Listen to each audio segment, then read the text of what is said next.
Der 5,21 Kilometer lange Rauhebergtunnel liegt auf der Schnellfahrstrecke 1733 der Deutschen Bahn. Der Rauhebergtunnel liegt auf einer der wichtigsten Schnellfahrstrecken in Deutschland, nämlich die Schnellfahrstrecke Hannover-Würzburg. Der Tunnel selber liegt zwischen Kassel und Göttingen. Die Firma Keller Grundbau wurde von der Deutschen Bahn mit der Durchführung der Teilerneuerungsarbeiten im Rauhebergtunnel beauftragt. Grund dafür ist, dass unsererseits umfangreiche Kenntnisse der hier anzuwendenden Spezialtiefbauverfahren vorhanden sind. Baumaßnahmen bei der DB müssen in einer öffentlichen Ausschreibung vergeben werden. Von daher waren wir sehr froh, dass sich Keller Grundbau als renommiertes Unternehmen auf die öffentliche Ausschreibung beworben und den Zuschlag erhalten hat. Aufgrund von verschiedenen geologischen und hydrogeologischen Randbedingungen weist der Tunnel ziemlich starke Schäden auf, weswegen wir jetzt eben in dem Projekt der DB Infrago Teilerneuerung Rauhebergtunnel in mehreren Baustufen den Tunnel umfangreich erneuern werden in diesen beschädigten Abschnitten. Man hat dann eben einen Expertenfachkreis gegründet mit verschiedenen Geologen und Tunnelbaugutachtern sowie Technikern, um gemeinsam Prognosewerte angeben zu können, bis wann der Tunnel auf alle Fälle sicher befahren werden kann und ab wann es eben in eine Art kritischen Zustand verfällt. Und die Prognosewerte besagen eben, dass der Tunnel maximal 2 Jahre noch befahren werden könnte. Das wesentliche Ziel der ersten Baustufe ist, die Gebirgstragsicherheit herzustellen im Tunnel, sodass eben die Tunnelröhre selber aus statischer Sicht auch intakt bleibt. Zur Teilerneuerung des entsprechenden Abschnitts ist vorgesehen, den Tunnel mittels Spezialtiefbauverfahren, also Düsenstrahl- und Injektionsverfahren, zu sichern. Pro Schicht waren ca. 60 Mann Personal innerhalb des Tunnels beschäftigt, die über einen Personenzug vom Nordportal aus in den Tunnel zur Arbeitsstelle eingefahren sind.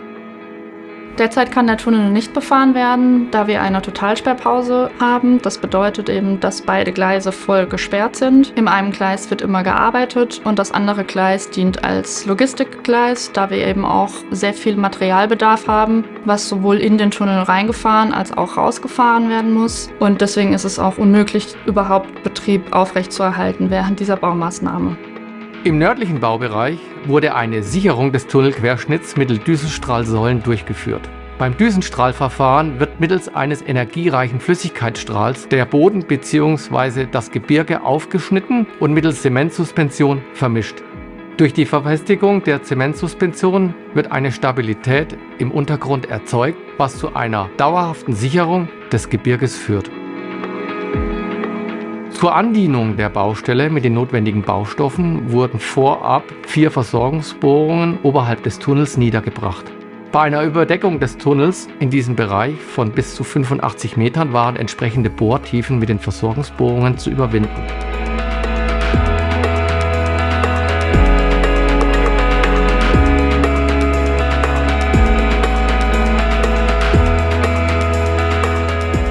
Neben den Hauptbaumaßnahmen, Bohrrauminjektion und Düsenstrahlverfahren gibt es auch eine Menge Zusammenhangsmaßnahmen. Dazu zählt unter anderem das Betreiben einer Grundwasseraufbereitungs- und Erhaltungsanlage, aber auch der Aus- und Einbau der Gleise sowie des Oberbaus zählt dazu und die gesamte Baustellenlogistik.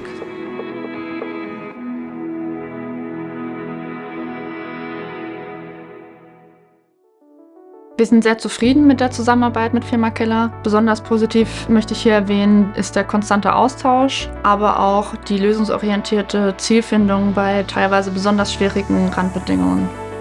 Die Maßnahmen der ersten Baustufe konnten vollständig umgesetzt werden und die Schnellfahrstrecke nach mehrmonatiger Sperrpause im Abschnitt Kassel-Göttingen wieder in Betrieb gehen. Somit kann der Hochgeschwindigkeitsverkehr durch den Rauhebergtunnel für die nächsten Jahre gewährleistet werden. Wir als Keller Grundbau sind stolz, dieses außergewöhnliche Projekt für die Deutsche Bahn erfolgreich abgewickelt zu haben.